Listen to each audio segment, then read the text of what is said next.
Assalamualaikum warahmatullahi wabarakatuh. Bertemu kembali dengan saya Adheri Zulfikri Stomful, advokat, konsultan merek. Kita bertemu di dalam edisi edukasi bersama Bandit Kota News. Yang kita bahas hari ini adalah terkait tentang Pasal 20 Undang-Undang Merek dan Indikasi Geografis. Nah, di pasal 20 ini menjelaskan merek tidak dapat didaftar jika pada huruf B-nya secara tegas disampaikan jika sama dengan, berkaitan dengan, atau hanya menyebut barang dan atau jasa yang dimohonkan pendaftarannya. Oke? Nah, pasal ini pada prinsipnya mengatur bahwa merek tidak dapat didaftarkan apabila merek tersebut sama dengan, berkaitan dengan, atau hanya menyebut barang dan atau jasa yang dimohonkan pendaftarannya. Nah, di dalam hal ini makna normatif yang terdapat pada pasal 20 huruf B Undang-Undang Merek dan Indikasi Geografis ini adalah ketentuan ini menegaskan adanya larangan pendaftaran merek secara generik atau deskriptif yang dapat ditandai dengan merek tersebut sama dengan nama barang atau jasa yang akan diperdagangkan. Contoh, kata kopi untuk produk kopi, kata roti untuk produk roti, kata pisau untuk produk pisau. Nah, kedua, yang berkaitan langsung dengan sifat, jenis, kualitas, fungsi, atau tujuan barang atau jasa. Contoh, manis untuk permen, cepat untuk jasa pengiriman, sejuk untuk pendingin ruangan, asin untuk kata garam, garam untuk kata asin. Itu merupakan salah satunya. Nah, kemudian yang ketiga, hanya menyebut barang atau jasa yang dimohonkan. Artinya, tanda tersebut tidak memiliki daya pembeda sama sekali atau distinctiveness karena publik langsung memahami itu sebagai keterangan produk, bukan sebagai identitas asal komersial. Nah, kita akan membahas tentang rasionalitas hukumnya. Ketentuan ini dibuat untuk mencegah adanya monopoli atas istilah umum atau generik, menjaga persaingan usaha yang sehat, melindungi kepentingan publik agar istilah umum tetap dapat digunakan oleh semua pelaku usaha sehingga tidak ada menjadi halangan untuk mempergunakannya. Nah, kemudian bagaimana kita bisa menguji suatu merek tersebut dapat dikatakan melanggar pasal 20 huruf B. Ya, ini dengan melakukan uji praktif, yakni uji terhadap prinsip distinctiveness test. Pertama, secara langsung menggambarkan tentang barang atau jasa tersebut. Kemudian tidak memerlukan imajinasi atau penalaran atau menghubungkannya dengan barang atau jasa. Kemudian tidak memiliki unsur tambahan yang cukup untuk membentuk daya pembeda. Sebaliknya, jika suatu kata awalnya deskriptif tetapi telah memperoleh secondary meaning atau makna sekunder karena pemakaian yang luas, makna dalam praktek bisa saja dipertimbangkan memiliki suatu daya pembeda. Contoh, ada belakangan ini marak terjadi terkait tentang merek Kaso yang dipergunakan untuk rangka baja ringan. Pertanyaannya, apakah merek Kaso ini sama dengan Kaso yang dikenal oleh masyarakat? Kita akan membahas terkait apakah benar merek Kaso ini sama dengan merek ataupun kalimat yang dikenal di masyarakat secara umum. Nah, secara konstruksi, masyarakat umum mengetahui Kaso ini sebagai istilah umum atau generik untuk menandai tentang balok kayu kecil atau sebagai penopang atap rangka. Kemudian material struktur bangunan. Nah, ini digunakan kalimat atau kata Kaso untuk menjelaskannya. Misalkan Pak, saya beli Kaso. Tolong pasang Kaso itu di atas. Nah, itu merupakan istilah generik dalam dunia konstruksi atau dunia bangunan. Kemudian, apakah jika didaftarkan sebagai merek untuk rangka baja ringan, itu dibenarkan ataukah dilarang? Maka perlu dilakukan uji. Pertama, apakah Kaso hanya menyebut barangnya? Rangka baja ringan secara fungsi adalah untuk pengganti kayu Kaso tradisional. Kemudian berfungsi sebagai penopang atap. Maka secara konseptual kata Kaso masih berkaitan langsung dengan fungsi atau jenis barang. Sehingga publik kemungkinan memahami Kaso sebagai jenis komponen bangunan, bukan sebagai identitas merek tertentu. Nah, ini berpotensi terjadi pelanggaran pada pasal 20 huruf B karena bersifat deskriptif atau berkaitan analisis argumentasi di dua sisi. Dalam hal pertama, ada argumen menolak. Kedua, argumen mendukung untuk dilakukannya pendaftaran atas merek yang bernama Kaso tadi. Nah, argumentasi untuk menolak pendaftaran, yakni Kaso itu adalah kata umum untuk jasa konstruksi. Kedua, rangka baja ringan itu berfungsi sebagai Kaso. Ingat ya, berfungsi sebagai Kaso. Sehingga kita melihat ini tidak ada unsur pembedanya sama sekali. Dan memberikan potensi besar terjadinya monopoli istilah umum di pasar bahan bangunan. Sehingga akan menyulitkan orang untuk melakukan perdagangan terkait tentang yang beraliansi atau berkecimpung atau berkesamaan dengan kata Kaso tadi. Kemudian ada argumentasi mendukung untuk dilakukannya pendaftaran.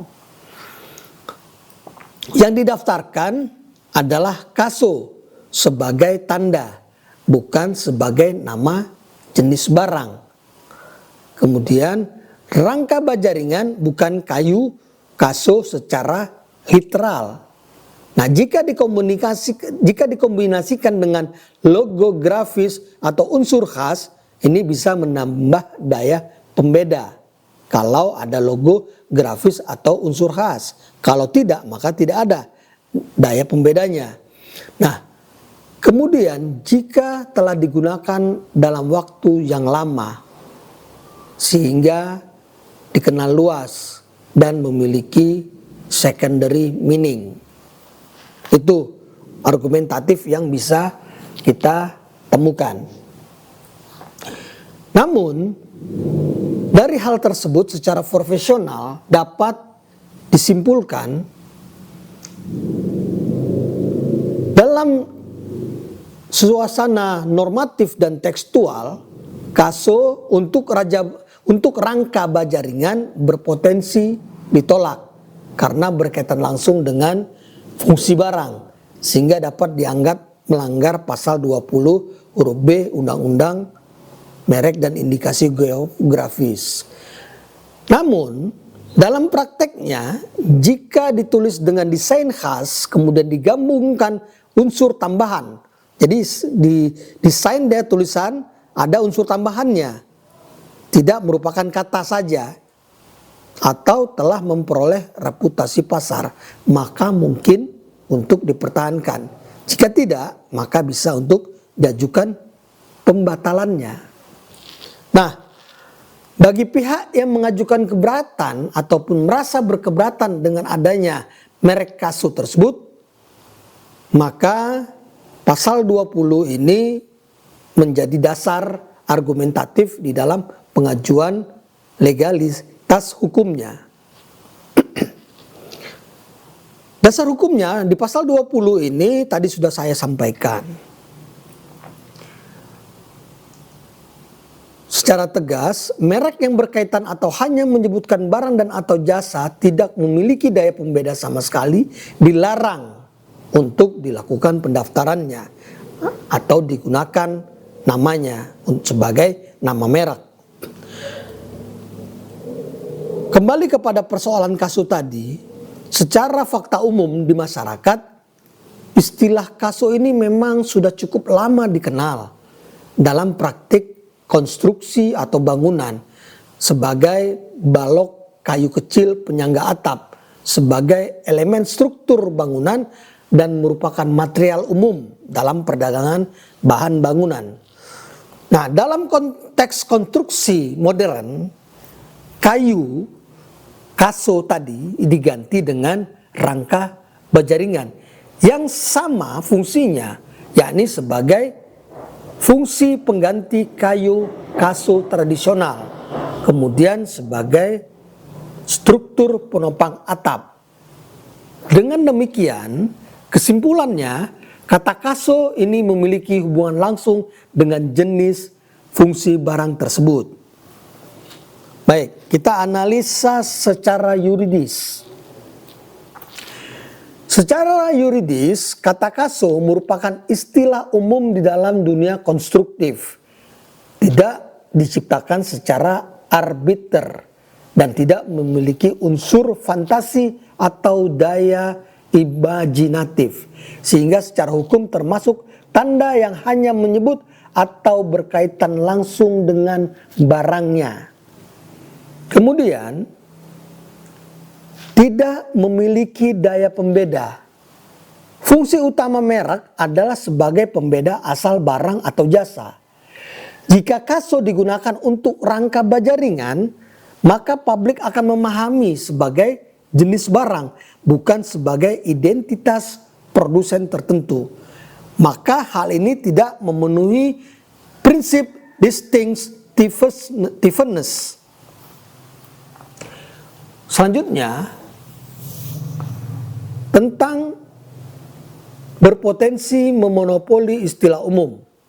Apabila merek Kaso tetap didaftarkan atau dipertahankan, pelaku usaha lain akan terhambat menggunakan istilah yang lazim dan sudah lama dipergunakan di dalam kalangan masyarakat umum, khususnya dalam jasa konstruksi. Kemudian dapat mengganggu persaingan usaha yang sehat. Lalu hal ini tentunya bertentangan dengan tujuan dalam perlindungan merek itu sendiri. Kesimpulan, dalam pengajuan keberatan ini, berdasarkan uraian-uraian yang kita sampaikan tadi, maka merek Kaso itu berkaitan langsung dengan barang yang dimohonkan. Kemudian merek Kaso hanya menyebut fungsi atau jenis barang. Kemudian merek Kaso tidak memiliki daya pembeda sama sekali. Sehingga seharusnya sudah dari awal ditolak pendaftarannya berdasarkan pasal 20 huruf B Undang-Undang Merek dan Indikasi Geografis. Namun persoalannya, bagaimana apabila ternyata sudah lama terdaftar sebelum undang-undang ini muncul? Maka terdapat strategi hukum untuk mengajukan pembatalan merek Kasonya.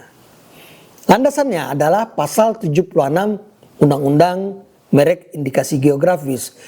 di mana gugatan pembatalan dapat diajukan oleh pihak yang berkepentingan terhadap merek yang telah terdaftar. Kemudian dikaitkan dengan pasal 20 huruf B tadi. Maka secara argumentatif, kaso adalah istilah generik, istilah umum dalam konstruksi yang wajib dimasukkan di dalam keberatan tadi.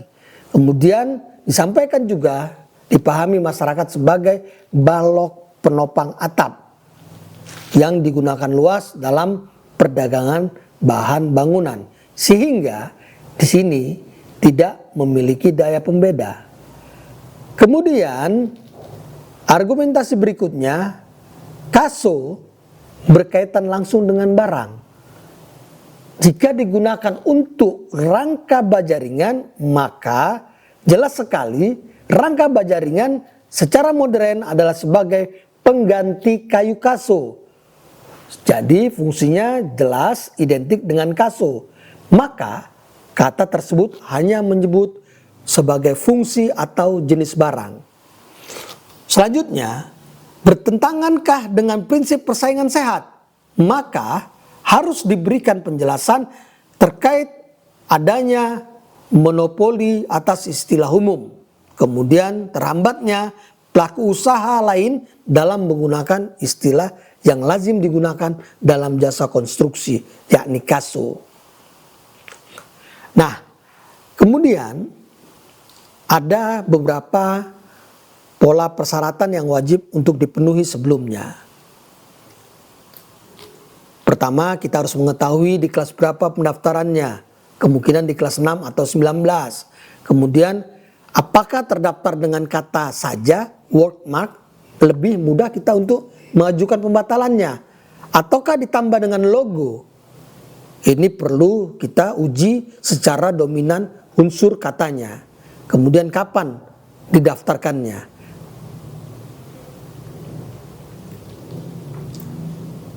Nah, selanjutnya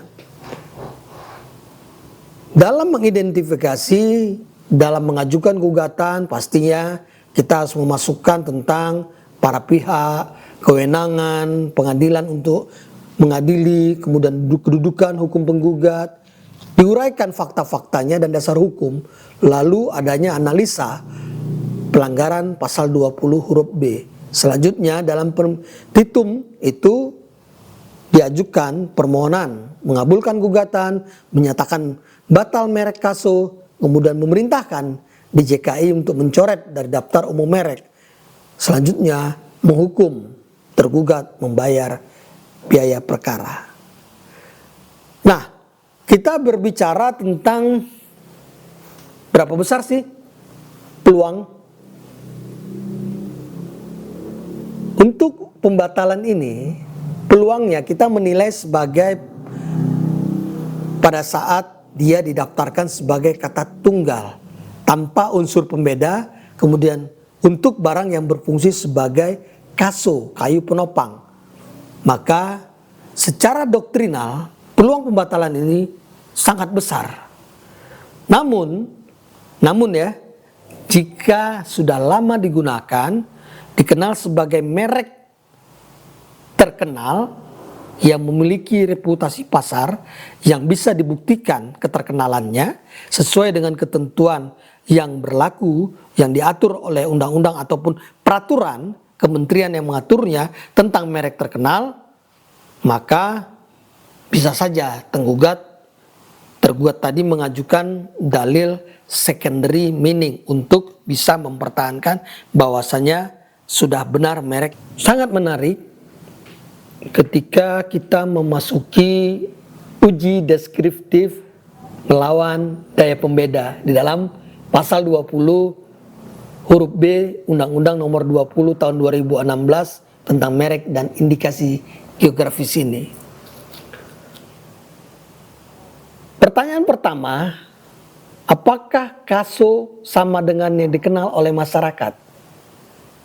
Secara umum dapat kita jawab, dalam praktek konstruksi di Indonesia, kaso memang dikenal sebagai istilah umum untuk balok kayu kecil, kemudian digunakan sebagai penopang atap rangka dan merupakan material struktur bangunan. Sehingga kata kaso adalah istilah generik atau umum deskriptif dalam dunia bangunan atau jasa konstruksi.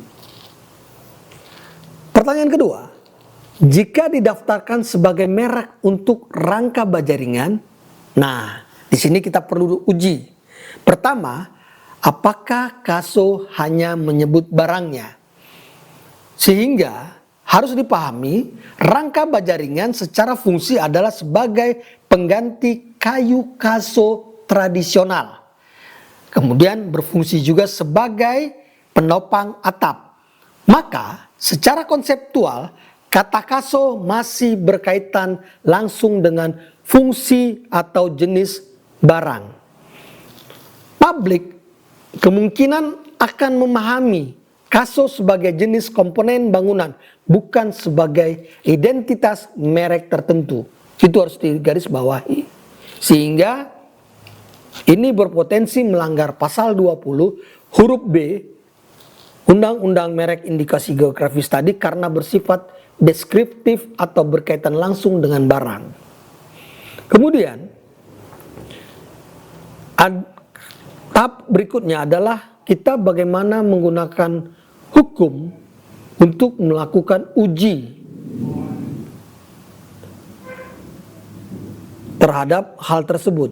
Nah, biasanya seperti tidak tadi disampaikan adalah diuji dengan beberapa pertanyaan yang tadi sudah saya sampaikan tadi. Apakah masyarakat langsung memahami kata itu sebagai nama barang? Apakah pesaing membutuhkan kata tersebut untuk menjelaskan produknya? Ataukah apa kata tersebut lazim dalam perdagangan? Nah, jika jawabannya ya, maka cenderung dianggap tidak memiliki daya pembeda. Tadi kita sudah sampaikan juga tentang argumentasi terkait penolakan pendaftaran. Kaso adalah istilah umum jasa konstruksi. Rangka baja ringan berfungsi sebagai kaso, tidak memiliki unsur pembeda, kemudian berpotensi memonopoli istilah umum di pasar bahan bangunan.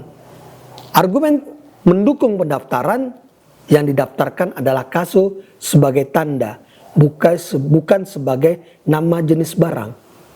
Nah, ternyata pembuktian harus dibuktikan, benarkah sebagai tanda ataukah sebagai nama jenis barang. Kemudian rangka baja ringan harus dijelaskan, bukan merupakan kayu kaso secara literal, kalau itu bisa dijelaskan. Nah, kemudian apakah merek kaso tadi itu dalam penulisan mereknya atau daya cipta mereknya tadi hanya bentuk kata saja atau didampingi dengan logo atau grafis atau unsur khas sehingga ada nilai tambah dalam menunjukkan adanya daya pembeda. Barulah nanti kita akan memasuki apakah sudah dikenal lama atau dikenal luas sehingga memiliki secondary meaning sebagai merek terkenal sesuai dengan ketentuan peraturan yang diterbitkan secara undang-undang atau literasi secara peraturan yang berlaku di kementerian terkait tentang merek terkenal. Sehingga kesimpulan besarnya kaso untuk rangka baja ringan itu berpotensi untuk ditolak atau berpotensi untuk dibatalkan karena berkaitan langsung dengan fungsi barang sehingga dapat dianggap melanggar pasal 20 huruf B Undang-Undang Merek dan Indikasi Geografis. Namun apabila dalam kerangka prakteknya jika ditulis dengan desain khas atau adanya ditambah dengan juga adanya unsur tambahan atau memperoleh reputasi pasar berupa merek terkenal, maka masih mungkin untuk dipertahankan. Demikian yang bisa kita sampaikan secara argumentatif terkait penggunaan dan penerapan pasal 20 Undang-Undang Merek dan Indikasi Geografis. Semoga beberapa hal yang kita sampaikan tadi dapat berguna bagi masyarakat di Indonesia ini, khususnya agar lebih melek terhadap ketentuan merek, baik dalam menggunakannya, baik dalam memproduksinya, dan memperdagangkannya, sehingga tidak bisa dikenai suatu ancaman hukum secara pidana maupun tuntutan secara keperdataan berupa ganti rugi terhadap kerugian merek yang sudah ada, atau tuntutan untuk pelaksanaan yang namanya sebagai nama yang dipergunakan tanpa izin.